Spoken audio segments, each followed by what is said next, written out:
जय हिंद दोस्तों आज अंतर्राष्ट्रीय महिला दिवस है और अपनी सभी मित्रों को, अपनी सभी व्यूवर्स को मैं अंतर्राष्ट्रीय महिला दिवस की हार्दिक शुभकामनाएं देता हूँ।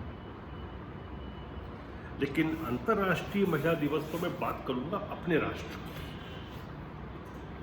मैं किसी प्रकार की अंतर्राष्ट्रीय बात नहीं करने चाहता और मैं बात करना चाहता हूँ पाखंड वर्सेस सच्चाई पर। हो सकता है कि कुछ लोगों को मेरा संवाद अच्छा नहीं लगे, आप मत देखिए, लेकिन मैं बात वास्तविकता के धरातल पर करूँगा। जो हमारे समाज की सच्चाई है उसको उजागर करूँगा, क्योंकि जब तक हम सच्चाई की बात नहीं करेंगे, समाज की बुराइयों को सामने नहीं रखेंगे, तब तक सुधार नहीं हो सकते। आप देखिए सुबह से खूब ट्रेंड हो रहा है, हैशटैग लगा लगा कर international women's day, happy women's day, women's day. क्या इस प्रकार के हैशटैग लगाकर, क्या इस प्रकार की ट्रेंडिंग चीज़ें कर कर, क्या 4 फोटो का कॉलेज बना के क्या महिलाओं की स्थिति अच्छी हो जाएगी? क्या महिलाओं के साथ होने वाले अपराधों में कमी आएगी?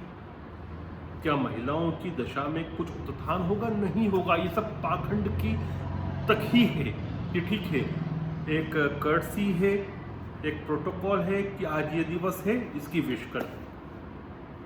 यदि वास्तव में महिलाओं का कुछ उद्धार करना हो तो हमको उन विषयों को रेखांकित करना होगा, उजागर करना होगा जो समस्या के कारण है।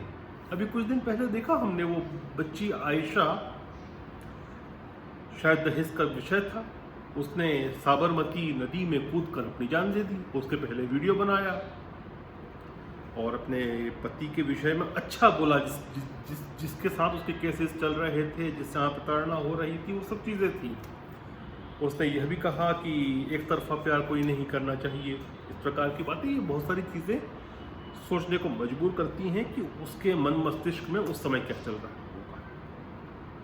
लेकिन यदि बात हम करें दहेज की, दहेज के खिलाफ बहुत सख्त कानून है और यदि कोई महिला कंप्लेन करती है तो डेफिनेटली पुलिस को कंप्लेन लिखना पड़ती है। लेकिन क्या दहेज खत्म हो जाता? उससे नहीं होता है, और उसके लिए रिस्पॉन्सिबल समाज, मतलब आप और हम जैसे लोग हैं। फिर भी हम पाखंड करते हैं कि हैप्पी वुमेंस डे, हैप्पी ये, हैप्पी वो।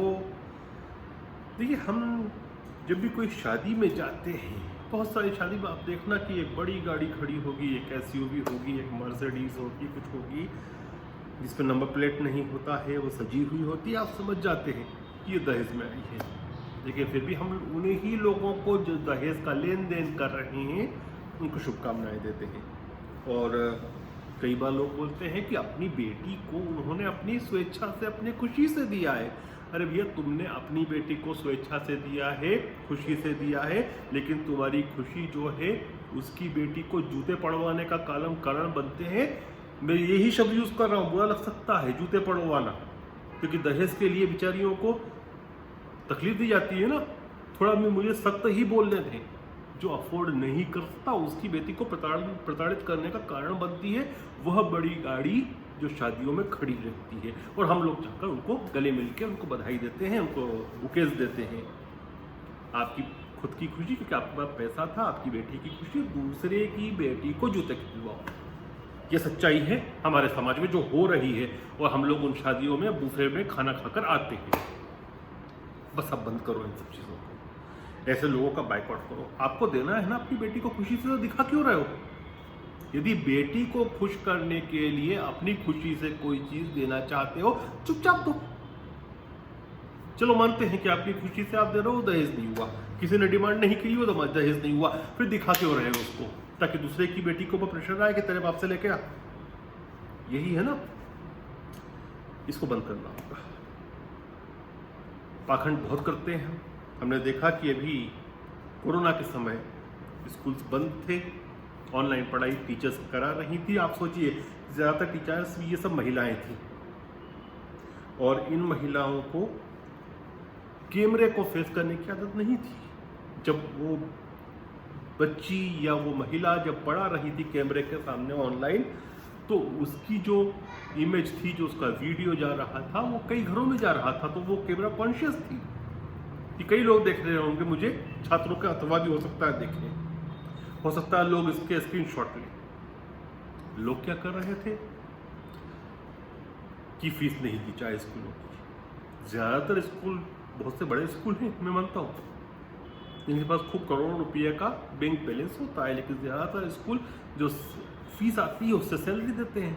उन महिलाओं की सैलरीज कई महीनों तक नहीं मिली या पूरी नहीं मिली कि फीस नहीं आ रही थी। हम लोग आंदोलन कर रहे थे सड़क पर कि फीस नहीं दी जाए। और ये कौन से देश में हो रहा था? जो देश गुरु पूर्णिमा मनाता है। इसलिए मैं बोलता हूं कि हमको सच्चाई के धरातल पर बात करना चाहिए। बेटियों को पढ़ाओ, उनको सच में सशक्त बनाना है तो उनकी पढ़ाई लिखाई पर ध्यान दो। जो पैसा आप उनके शादियों में खर्च करना चाहते हैं, यदि उनकी एजुकेशन में खर्च करोगे तो शादी के बाद ना कोई दहेज मांग सकेगा, ना कोई प्रताड़ित करेगा उसको। पुनः शुभकामनाएं देता हूं अंतर्राष्ट्रीय महिला दिवस की, लेकिन शुभकामनाओं से कुछ नहीं होना है। अपने अंदर का पाखंड और अपने समाज के अंदर का पाखंड आपको और मुझे ही निकालना होगा, क्योंकि ये देश हमारा है, ये समाज हमारा है, हम इसके अभिन्न अंग हैं, ये समाज हमारा अभिन्न अंग है। और हमारी 50% जनसंख्या को हम यूं नहीं छोड़ सकते। यदि सोशल ईवल्स को खत्म करना है तो उनका मुद्दा उठाओ, हैशटैग मत चलाओ। जय हिंद, जय भारत।